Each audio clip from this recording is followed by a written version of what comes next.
La circulation est fluide sur le chemin d'Elmer en mi-journée. Les travaux de réfection, actuellement en cours entre la place Samuel de Champlain et le chemin Rivermead, ont toutefois causé des maux de tête à des automobilistes. J'avais un rendez-vous là tantôt, puis je suis censé à l'heure que je sortais d'habitude pour aller à mon rendez-vous, mais puis finalement à cause du trafic, je suis arrivé totalement en retard puis tout. La circulation sur cette route très passante pourrait être perturbée au cours des 6 prochaines semaines. Un mal pour un bien, selon certains. On fait juste patcher les trous, il y a le temps. On va partir plus tôt, c'est tout. Le trafic, ça me dérange pas trop. Non. Moi, ce qui me dérange, c'est les trous. Pendant les travaux, la circulation se fera uniquement en direction est vers Ottawa de 5 h à midi pendant la semaine. Les 2 voies du tronçon seront ouvertes uniquement en direction ouest de midi à 5 h du matin.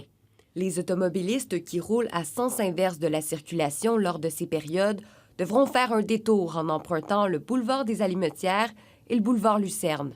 Évidemment, tout est pensé pour minimiser le plus possible les impacts sur la circulation automobile, sur la circulation routière. Par ailleurs, à compter de 19 h ce soir, d'autres travaux sont prévus sur le boulevard des Allumettières, entre le boulevard des Grives et l'autoroute 50.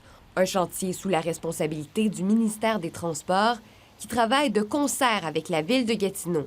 Nous, nos travaux, les travaux du ministère sont principalement de soir et de nuit, tandis que les travaux de la ville ont lieu de jour. Donc, il n'y a pas de conflit. Il y a une coordination qui se fait entre la ville et le ministère des Transports. On sait que c'est une période de l'année où c'est la saison des cônes oranges, donc il y a effectivement un certain défi au niveau de la circulation. D'autres chantiers s'amorceront prochainement. Au total, il y en aura 35 pour des travaux de réfection. La ville dit investir 68 millions de dollars pour effectuer ces travaux. Ici Charlotte Tremblay, Radio-Canada, Gatineau.